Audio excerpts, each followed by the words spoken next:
ongi täna kõik. Ja ilmastikuolud on olnud pigem keerulisemad ja siin on näha, et ilmselt siis keegi meeskonnaliige masti ja läheb, vabastab selle spinni sealt ülevalt mastist. Ja siis, kui spinn sealt vabastatakse ja alla tuleb, et siis ka jaht läheb õigesse kreeni.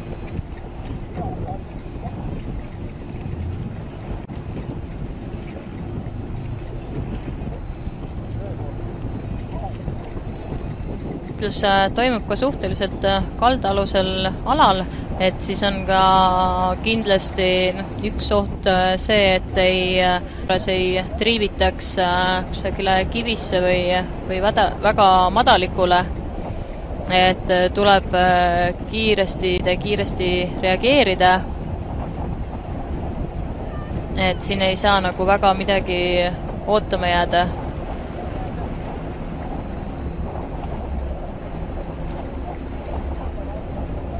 Et siin on jah näha, et kui selle et inimene läks sinna masti ja nüüd läks spinn ka veel vette, et on selle jahi ikka täitsa kreeni õgnud, et kui tavaliselt ongi approach'i puhul on selline pool külje peal ja on ikkagi nagu lootust ise, siis siin on juba kõik purjed, spinn, kõik on juba vee sees, vee all.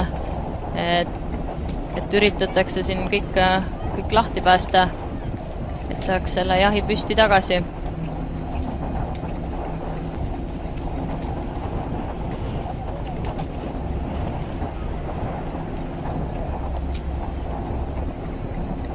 Huvitav jah, et nüüd ongi näha, et nüüd tuli inimene ka sealt masti otsast ära, raskust enam jagab purjed vabastati, et nüüd hakkab see jaht vaikselt ise otsaks minema.